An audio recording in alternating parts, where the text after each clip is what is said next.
The moment you realize you are no longer the most important person in your own marriage is the moment everything begins to change. I did not understand that at the time. Looking back now, I can see exactly when it happened.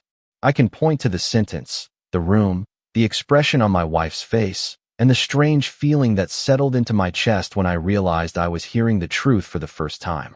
My name is Ethan Miller. I was 42 years old when my marriage started teaching me a lesson I never wanted to learn. My wife Lauren and I had been married for 13 years. We lived in a comfortable suburb outside Cincinnati, Ohio. We had stable careers, a beautiful home, and the kind of life that looked successful from the outside. Most people would have described us as a happy couple. The truth was more complicated. Problems rarely arrive all at once. They arrive quietly. A missed conversation here. A canceled plan there. A growing distance that becomes normal because it happens slowly enough that you stop noticing it. Lauren had always been close with her former boyfriend Jason. According to her, they had remained friends after their relationship ended years before we met. At first, I respected that. I trusted her completely. Mature adults can maintain friendships from their past. I never had a problem with that. The problem came later, when I began noticing how much space Jason occupied in our lives. His name appeared constantly. Stories about him, phone calls from him, updates about his life. If something happened to Jason, I heard about it immediately. If Jason needed advice, Lauren was available. If Jason wanted to meet for coffee, somehow her schedule opened up. I noticed it, but I ignored it. That is what people do when they love someone.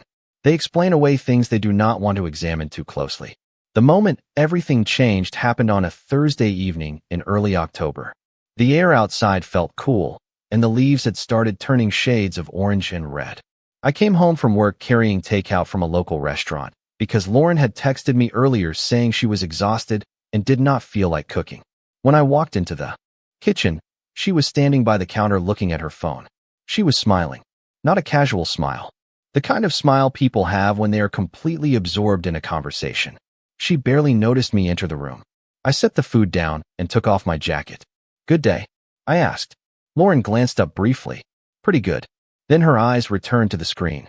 A few seconds later, her phone vibrated again. Another message. Another smile. Something about it bothered me. Not because she was happy, because I could not remember the last time I had been the reason for that expression. "Jason?" I asked casually. She nodded. "Yeah." Then she continued typing. I stood there for a moment longer than necessary. Something felt off. "You two seem to talk a lot lately." Lauren finally looked up. The smile disappeared. Not completely, but enough for me to notice. "We are friends, Ethan." I had heard that answer before. Usually, I let it go. That night, for reasons I still cannot fully explain, I decided to be honest. "I know," I said, "but sometimes it feels like he is becoming a bigger part of our life than I am comfortable with." The room became quiet. Lauren placed her phone on the counter and crossed her arms. The look on her face was not guilt. It was irritation, as if I had introduced a problem where none existed. "You are seriously bringing this up again?" she asked. I took a slow breath. "I am not accusing you of anything. I am just telling you how it feels." What happened next changed everything. Lauren looked directly at me and spoke with complete confidence. There was no hesitation, no uncertainty, no concern about how the words might affect me. "You cannot stop me from seeing Jason anytime I want," she said. "He is an integral part of my life." The sentence hung in the air between us. I remember hearing the hum of the refrigerator. I remember the faint sound of traffic outside. I remember staring at her and waiting for some sign that she understood what she had just said. None came. She simply looked at me as if the discussion were over. And in that moment, standing in my own kitchen, I realized something that would take months to fully understand. The most painful part was not that Jason mattered to her. The most painful part was realizing she no longer seemed concerned about whether I mattered at all. The morning after that conversation felt strangely normal. That was what made it so unsettling. The sun rose over the neighborhood exactly as it always did. Cars moved through the streets. People walked their dogs. The coffee maker hummed in the kitchen. Yet something inside me had changed. Once you hear a truth you cannot unhear, ordinary things stop feeling ordinary. Lauren came downstairs around 7 o'clock, carrying her phone and a travel mug. She looked completely relaxed. There was no sign she had spent the previous evening delivering the sentence that had been replaying in my head all night. I sat at the kitchen island drinking coffee while she moved around the room preparing for work. Every few minutes her phone lit up. Each time, her eyes immediately drifted toward the screen. I noticed because I had started noticing everything. Looking back now, that was the beginning of a habit that would eventually change my perspective on the entire marriage. Not suspicion, observation. There is a difference. For years I had chosen not to pay attention to certain things because I trusted her. Now I was finally seeing what had been sitting in front of me the entire time. Before leaving for work, Lauren paused near the front door. "I might be home late tonight," she said. I nodded. "Busy day?" She adjusted her purse on her shoulder. "Jason is having dinner near downtown. He asked if I wanted to catch up." The words landed softly, but they landed nonetheless. A year earlier I would have hidden my disappointment and tried to sound supportive. This time I simply said, "Okay." Lauren seemed surprised by the response. Maybe she expected a question. Maybe she expected another discussion. Instead, I picked up my coffee and looked out the window. She stood there for a second before finally leaving. The house felt unusually quiet afterward. During lunch that afternoon, I found myself thinking about Jason more than I wanted to admit. Not because I believed something inappropriate was happening, because I was trying to understand. Something much simpler. Why did he seem to occupy so much space in our lives? The question followed me throughout the day. When I got home that evening, Lauren was not there. The kitchen was dark. The living room sat empty. I reheated leftovers and ate dinner alone at the dining room table. Across from me sat an empty chair. Looking back, that chair would become a symbol in my memory. Not because Lauren missed one dinner, because she had been emotionally absent long before she physically missed it. Around 9:30, I finished cleaning the kitchen and settled into the living room with a book. A notification appeared on my phone. One of our mutual acquaintances had shared photographs from a restaurant gathering downtown. In one picture, I saw Lauren sitting beside Jason. They were laughing about something. The image itself was harmless. Nothing inappropriate. Nothing dramatic. Yet I stared at it longer than I should have. The reason had nothing to do with jealousy. It had everything to do with familiarity. They looked comfortable together. Comfortable in a way that suggested years of uninterrupted connection. The next few days brought more of the same. Jason's name appeared constantly. During breakfast, during dinner, during conversations about work, during conversations about weekend plans. If Jason had a stressful week, Lauren knew about it. If Jason accomplished something professionally, Lauren celebrated it. If Jason needed support, Lauren immediately made time. What struck me was not her friendship with him. It was the energy she invested in maintaining it. One Saturday afternoon, we were supposed to visit a local fall festival about 20 miles outside town. We had planned the outing for nearly 2 weeks. The weather was perfect. Clear skies, cool air, the kind of autumn day Ohio residents wait for all year. 30 minutes before we planned to leave, Lauren received a phone call. I watched her expression change as she listened. After hanging up, she looked at me apologetically. "Jason wants to meet for coffee." I stared at her. "Right now?" She nodded. "He has something important he wants to discuss." I waited for the rest of the sentence. The part where she suggested meeting him later. The part where she remembered we already had plans. Instead, she picked up her keys. I should not be gone too long. An hour later, I found myself walking through the festival alone. Families filled the pathways. Children carried caramel apples.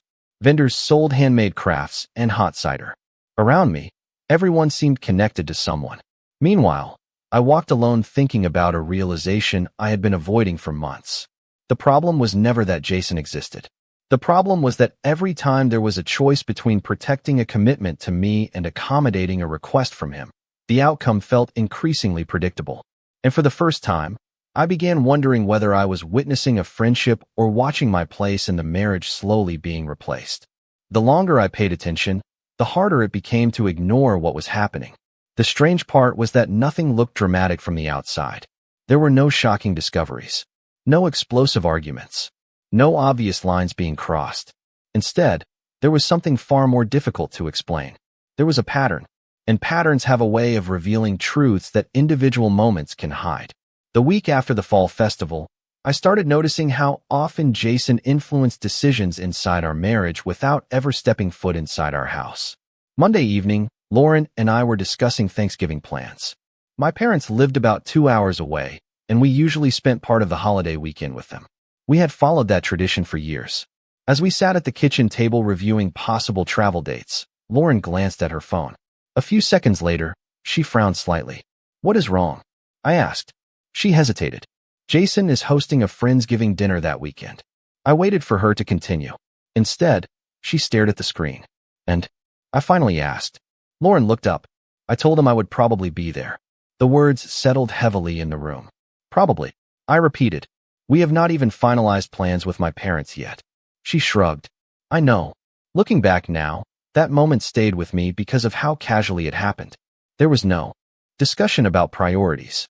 No recognition that she had effectively committed herself elsewhere before discussing it with her husband. To Lauren, it seemed completely normal. To me, it felt like another piece of a puzzle I was finally beginning to see clearly. A few days later, I experienced something similar. Wednesday evening, we sat together in the living room. The television played quietly while rain tapped against the windows. For once, things felt peaceful. Lauren rested on one end of the couch while I read through a photography magazine. Then her phone buzzed. The change was immediate. Within seconds, her attention shifted completely. I watched her smile at the screen, then type a response, then wait for another reply. 20 minutes passed, then 30. Eventually, I realized we were no longer spending time together. We were simply occupying the same room while someone else held her attention. The realization stung more than I expected. Not because of Jason, because I remembered a time when that focus belonged to us. Saturday brought another example. We attended a neighborhood barbecue hosted by friends a few blocks away. The weather was beautiful. Children played in nearby yards. Music drifted softly from outdoor speakers. It should have been a relaxing afternoon. At one point, while standing beside the grill talking with a few neighbors, I overheard Lauren discussing Jason with someone. Not once, not twice, repeatedly. She spoke about his recent promotion, his travel plans, his future goals. The conversation lasted nearly 10 minutes. What struck me was not the content. It was the enthusiasm. I could not remember the last time she spoke about me with that level of energy. Later that evening, while driving home, I found myself staring through the windshield at the dark road ahead. Streetlights reflected across the wet pavement. Lauren sat beside me scrolling through her phone. Suddenly a question entered my mind. When was the last time she canceled something important to Jason because of me? I thought about it carefully. I could remember multiple occasions when our plans changed because he called. Multiple occasions when she rearranged her schedule for him. Multiple occasions when his needs seemed to take priority. Yet I could not think of a single example where the opposite happened. Not one. The answer bothered me more than I wanted to admit. The following Tuesday delivered another moment that felt impossible to ignore. Lauren and I had reservations at a restaurant downtown. We had been planning the evening for nearly 3 weeks. It was supposed to be a simple date night. Around 4 o'clock that afternoon, she called me at work. "Can we move dinner?" she asked. My stomach tightened immediately. "Why?" There was a pause. "Jason had a rough meeting today. He wants to talk." I closed my eyes for a second. Not out of anger. Out of exhaustion. The response felt so predictable that it almost sounded rehearsed. "Lauren," I said carefully, "do you realize how often this happens?" Silence filled the line. Then came the answer I expected. "You are making too much of this." Maybe she believed that. Maybe she genuinely could not see what I was seeing. But as I sat alone in my office staring at the framed photograph of our last vacation together, I realized something important. The issue was no longer whether Jason occupied an important place in her life. The issue was that every week seemed to provide fresh evidence that his place was protected more carefully than mine. And for the first time since our marriage began, I found myself wondering what would happen if I stopped trying to convince her that was a problem. The moment that finally changed everything happened on a cold November evening, and the strange part was how ordinary it looked from the outside. There was no dramatic confrontation, no shocking discovery, no raised voices, just an empty chair. Looking back now, that chair became the image I associated with my marriage more than anything else. Earlier that week, Lauren and I had agreed to attend a charity fundraiser hosted by a local organization downtown. We had purchased tickets nearly a month earlier. It was one of those events neither of us was particularly excited about, but we both understood the importance of showing up. The fundraiser supported a youth mentoring program, and several people from our professional circles would be there.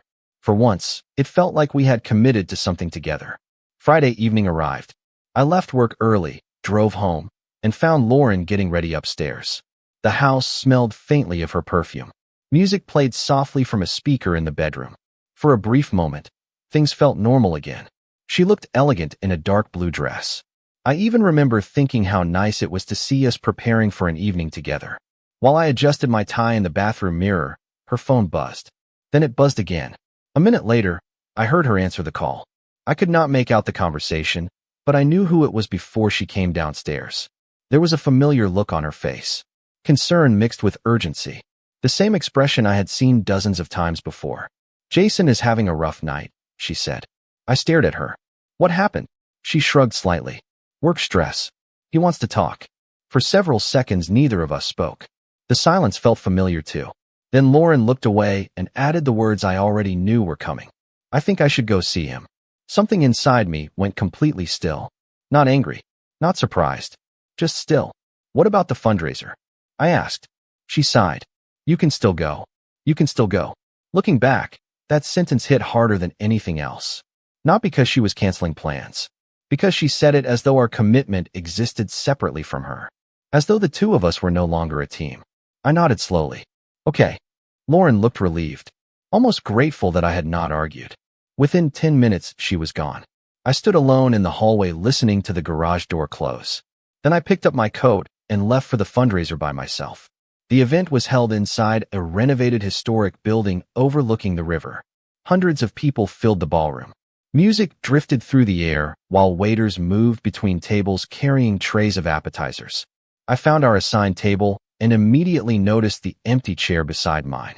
Everyone else arrived with spouses, partners, or friends. Beside me sat an untouched place setting. An empty wine glass. An empty chair. Throughout the evening, people asked the same question. "Where's Lauren?" I offered polite answers. Family obligation. Last-minute issue. Needed to help a friend. Each explanation sounded reasonable. Yet every time I looked at the chair beside me, I felt the same uncomfortable realization. If the situation had been reversed, I would never have left her sitting there alone. Around 9 o'clock, I stepped outside onto a balcony overlooking the river. The air felt cold. City lights reflected across the dark water below. I leaned against the railing and checked my phone. There were no messages from Lauren asking how the event was going. No apology. No update. Nothing. Meanwhile, social media told a different story. One of Jason's friends had posted a photograph from a small gathering at a restaurant across town. Jason sat at the center of the table. Lauren sat beside him. Both were smiling. Again, there was nothing inappropriate in the image. Yet as I stared at the screen, a realization finally settled into place. The problem was not whether Lauren cared about Jason. She obviously did. The problem was that every time priorities collided, I already knew which relationship would be protected first. I stayed on that balcony for nearly 20 minutes. The wind moved across the river while traffic flowed through the city below. For the first time since all of this began, I stopped asking whether I was overreacting. I stopped wondering if I was being unfair. Instead, I asked myself a different question. If someone repeatedly shows you where you stand in their life, at what point do you finally believe them? And standing there alone beside an empty chair that should never have been empty, I realized I was much closer to the answer than I wanted to admit. The answer arrived on a quiet Sunday afternoon, and what surprised me most was how obvious it seemed once I finally allowed myself to see it. For months, I had been focused on Jason. His phone calls, his messages, his invitations, his influence. I had treated him as the center of the problem. Sitting alone on the back patio with a cup of coffee growing cold beside me, I realized I had been looking in the wrong direction the entire time. The real issue was never Jason. The real issue was Lauren. More specifically, the choices she made every time she had to decide where her loyalty, attention, and energy belonged. That realization hit harder than any argument we had ever had. Because if Jason disappeared tomorrow, the underlying problem would still remain. Someone can only occupy a place in your marriage if that place is made available to them. The thought followed me throughout the next week. Everywhere I looked, I saw evidence supporting it. Tuesday morning, Lauren and I stopped at a small coffee shop before work. The place was busy with commuters picking up drinks and breakfast sandwiches. We found a table near the window and sat down together. For a few minutes, everything felt normal. Then her phone lit up. I watched her expression change instantly. Within seconds, her focus shifted completely. She smiled at the screen, typed a response, waited for another message, smiled again. The conversation happening in front of her disappeared. I sat there holding my coffee and realized something uncomfortable. The problem was not that she enjoyed talking to Jason. The problem was that she seemed more emotionally present during those exchanges than she did during moments with her husband. Looking back, that distinction changed everything. Later that week, I met an old friend named Mark for lunch. We had known each other since college. He was one of the few people who could tell something was bothering me even when I tried to hide it. Halfway through the meal, he put down his fork and asked a simple question. "What exactly are you fighting for?" I remember staring at him for a moment. "My marriage," I answered. Mark nodded slowly. "No, I think you are fighting for your position in your marriage." The statement stayed with me long after lunch ended. That evening, I sat alone in my home office thinking about what he said. The more I considered it, the more accurate it felt. I was not fighting to preserve the relationship. I was fighting to remain a priority within it. And that was a battle I could never win on my own. Priorities are not negotiated. They are chosen. Friday brought another moment of clarity. Lauren was preparing dinner while talking to Jason through a wireless headset. She moved around the kitchen laughing occasionally while discussing his latest work project. Nearly 40 minutes passed before the call finally ended. When she sat down at the table, I looked at her and asked a question I had been avoiding for months. "Can I ask you something honestly?" She nodded. "Sure." I took a breath. "Why does his happiness seem to affect you more than mine?" The question caught her off guard. I could see it immediately. She blinked several times before answering. That is not true. Maybe she believed that. Maybe she genuinely did not see what I was seeing. But instead of arguing, I simply nodded. There was no point debating perceptions anymore. The evidence had already accumulated over time. Canceled plans, interrupted evenings, repeated accommodations, endless availability. None of those things required interpretation. They spoke for themselves. The biggest realization came the following Sunday. Lauren spent most of the afternoon helping Jason prepare for a professional presentation he had later that week. I spent the same afternoon organizing old photographs in the basement. At one point, I found a picture from our 5th wedding anniversary. Lauren and I were standing beside a lake during a weekend getaway. We looked genuinely happy. Not perfect, just connected. As I studied the photograph, something became painfully clear. The marriage in that picture no longer existed. Not because of one event, not because of one person. It disappeared through hundreds of small decisions made over many years. Decisions that slowly redirected attention away from us and toward everything else. I placed the photograph back into the box and sat quietly for several minutes. For the first time since all of this began, I felt an unexpected sense of calm. Not because things were improving, because I finally understood the truth. Jason was never my competition. My competition was the version of Lauren who continually chose other priorities over the relationship sitting directly in front of her. And once I understood that, another realization followed close behind. If the problem was not Jason, then chasing Jason was never going to solve anything. The only question left was what I planned to do with that understanding. The decision happened quietly. There was no dramatic moment that announced it. No argument. No ultimatum. No final conversation across the kitchen table. One morning, I simply woke up and realized I was tired. Not physically tired. Emotionally tired. Tired of measuring my value by someone else's priorities. Tired of waiting for circumstances to change. Tired of hoping that one more conversation would finally make Lauren understand what years of discussions had failed to accomplish. The strange thing was that once the realization arrived, it brought an unexpected sense of peace. For the first time in months, I stopped thinking about Jason. I stopped wondering who was texting Lauren. I stopped analyzing every canceled plan and every disappointing decision. Instead, I started paying attention to myself. On a cold Saturday morning, I drove to a state park about 40 miles outside the city. The trees were nearly bare, and a thin layer of frost covered the ground. I spent 3 hours walking trails with a camera around my neck. The air felt sharp and clean. For the first time in a very long while, I felt present. Not distracted. Not frustrated. Present. As I photographed a small wooden bridge crossing a creek, I realized something important. While I had spent years trying to preserve my marriage, I had slowly abandoned parts of myself in the process. Hobbies disappeared. Friendships faded. Personal goals were postponed. Everything became secondary to maintaining a relationship that seemed increasingly unwilling to maintain itself. That afternoon, I met Mark for lunch. We sat in a crowded restaurant overlooking the river and talked about everything except marriage.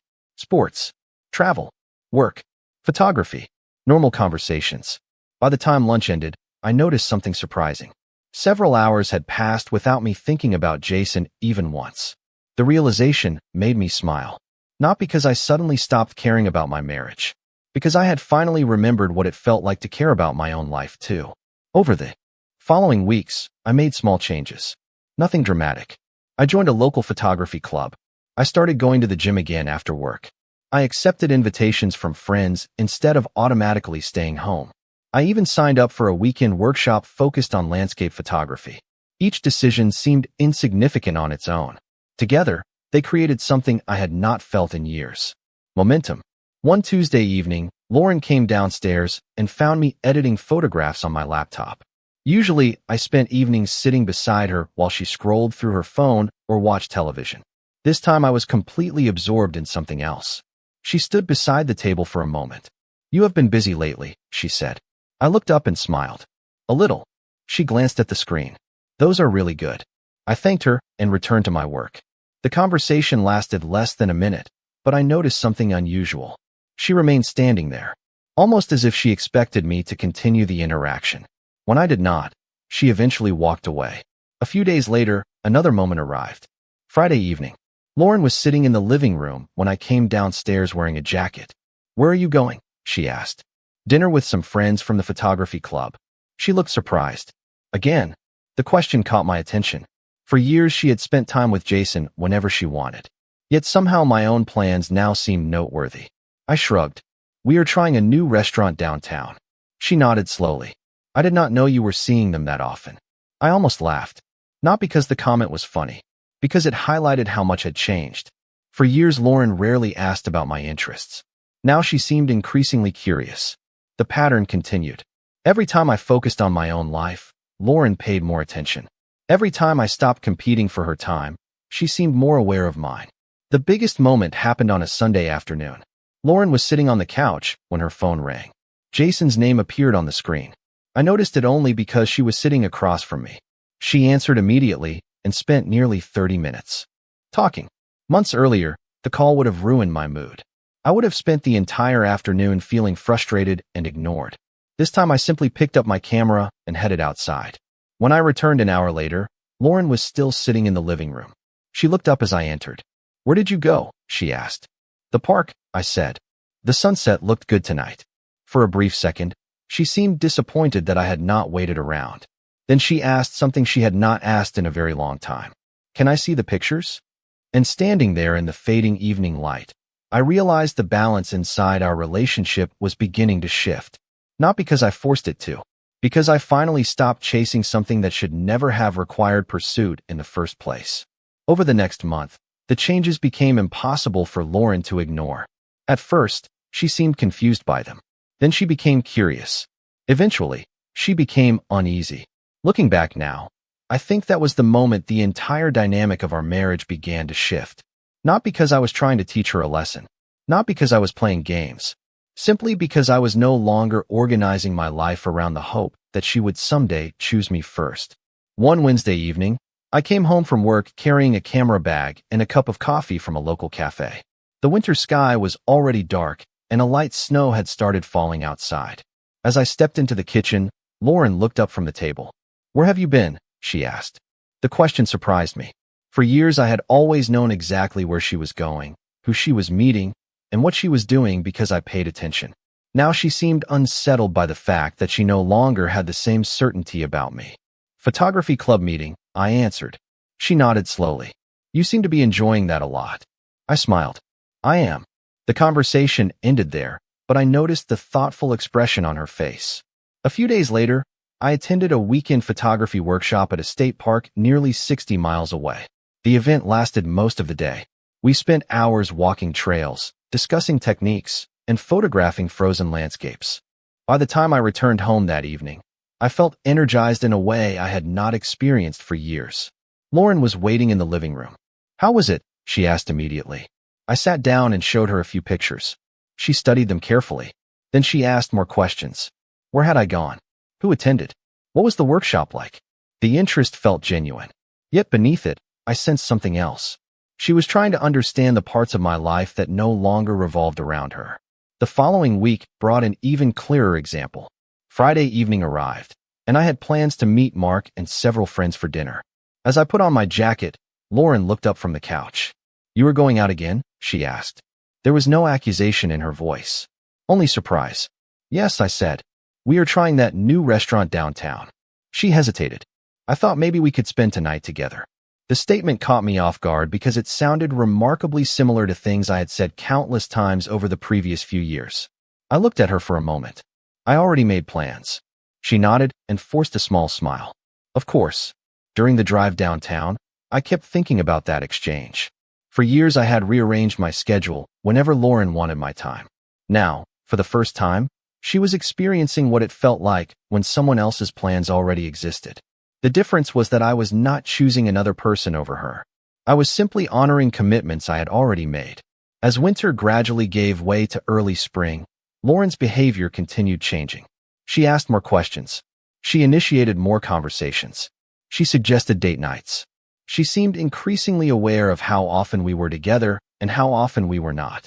The strangest part was that Jason's name appeared less frequently than before. Not because anyone demanded it. Not because of an argument. It simply happened. One Sunday afternoon, we sat together on the back patio enjoying the first warm day of the season. Birds moved through the trees while sunlight stretched across the yard. After several minutes of silence, Lauren finally spoke. You are different. I looked at her. Maybe. She shook her head. No, you are. There was sadness in her voice. You used to fight for us. The comment lingered between us. I understood what she meant. She missed the version of me that constantly chased reassurance, attention, and validation. The version that always remained available no matter how often he was overlooked. I thought carefully before answering. I think I just stopped fighting against reality. Lauren looked away immediately. For several seconds, neither of us spoke. Then she quietly asked the question that revealed everything. Do you still need me? The question hung in the air while a gentle breeze moved across the patio. Looking back now, I realized she was finally feeling what I had felt for years. Uncertainty. And for the first time since all of this began, the person worried about losing the relationship was no longer me. The question stayed with me long after that afternoon on the patio. Do you still need me? Looking back now, it was not really a question about love. It was a question about certainty. For years, Lauren had been certain that no matter what happened, no matter how many plans changed, no matter how often she placed other priorities ahead of our marriage, I would always remain exactly where she left me. Now that certainty was gone, over the next several days, I noticed a change in her. It was subtle at first. She texted me more often during the day. She asked about my schedule. She wanted to know when I would be home. One evening, while I was editing photographs in my office, she knocked softly on the door and stepped inside. Do you want to watch a movie tonight? She asked. The invitation surprised me. Not because watching a movie together was unusual, because she was the one making the effort. I looked up from my computer. Sure.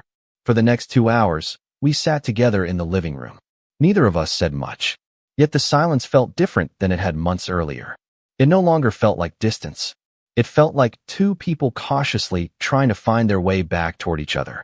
A week later, the conversation I had been expecting finally arrived. It happened on a rainy Thursday evening.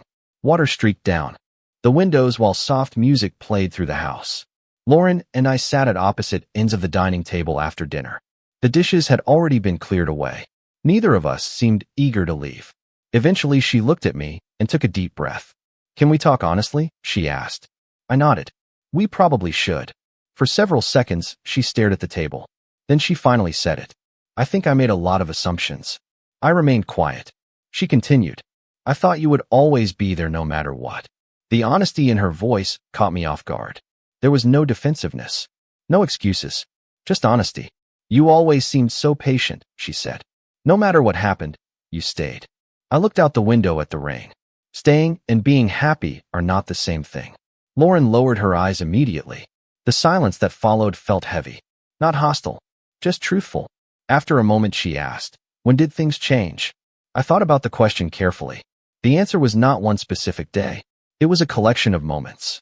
The empty chair at the fundraiser, the canceled plans, the endless accommodations, the growing realization that I was fighting for a place that should never have required competition. Finally, I answered. Things changed when I stopped trying to convince you that I mattered. Lauren looked up sharply. I could see the impact of the words immediately. Not because they were cruel, because they were accurate. For years I had explained my feelings, expressed concerns, asked for consideration. Each time, the conversation somehow became about whether my concerns were reasonable instead of why they existed in the first place. I never meant to make you feel unimportant, she said quietly. I believed her. That was the strange part. I genuinely believed she never intended to hurt me. The damage came from neglect, not malice. Intentions matter, I said. But outcomes matter too. Lauren nodded slowly. Tears did not appear. There was no dramatic breakdown.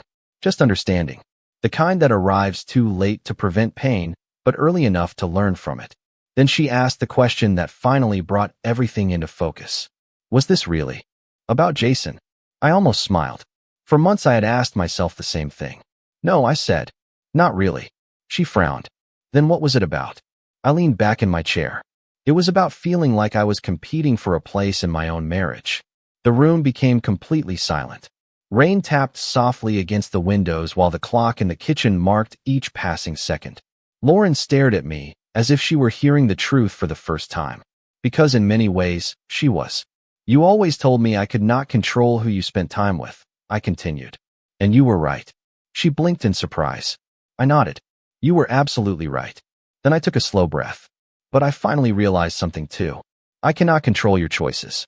I can only control mine. Lauren looked away. The meaning settled between us. For the first time since all of this began, neither of us was arguing about another person. We were talking about responsibility, consequences, priorities, and sitting there across from each other while the storm moved through outside. I had the feeling that Lauren was finally beginning to understand what the last year had cost us both. The conversation that night did not solve everything. Real life rarely works that way. There was no dramatic breakthrough, no perfect speech, and no instant repair of the damage that had accumulated over years. What it did create was clarity. For the first time in a very long while, both Lauren and I were looking at the same reality. The months that followed were quieter than the year before. Not because problems disappeared, but because assumptions did. Lauren became more intentional about her choices. She protected plans instead of treating them as flexible. She listened more carefully. She asked questions and waited for the answers. Most importantly, she stopped assuming that commitment alone was enough to sustain a marriage. Commitment matters. But attention matters too. Respect matters. Priorities matter. One Saturday morning in early summer, I woke up before sunrise and drove to a small lake about an hour outside the city. The water was perfectly still. Mist floated just above the surface while the first light of day slowly appeared across the horizon. I carried my camera down a narrow path and spent several hours photographing the landscape. Standing there alone, listening to birds wake up in the distance, I found myself thinking about everything that had happened. A year earlier, I would have spent that entire morning wondering what Lauren was doing. Whether she was talking to Jason, whether our marriage was improving, whether I was losing a battle I never wanted to fight. Instead, I felt calm.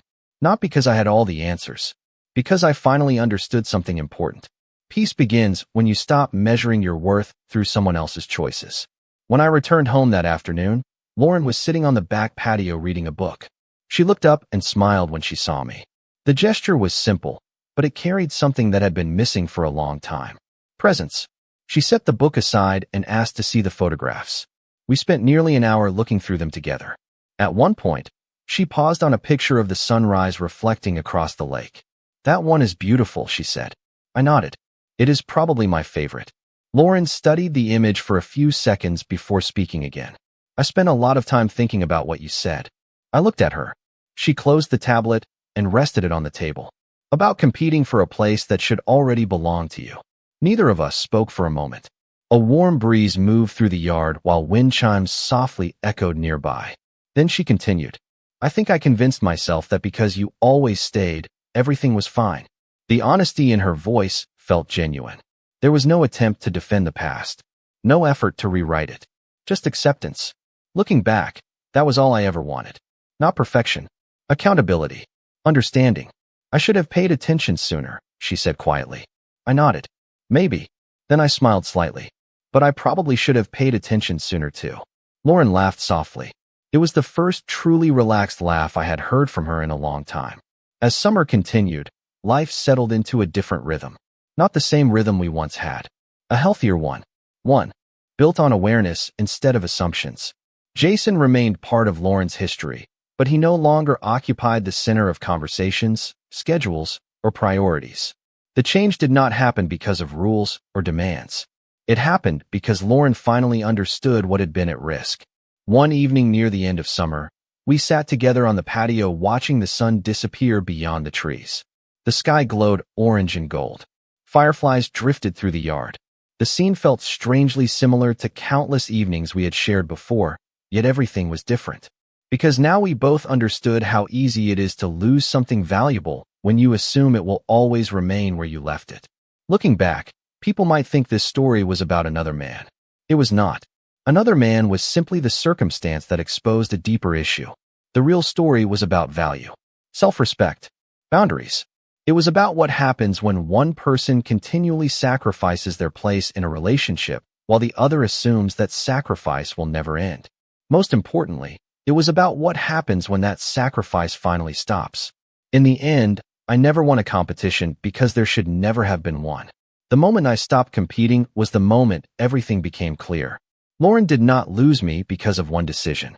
She almost lost me because of hundreds of small decisions that quietly communicated where I stood.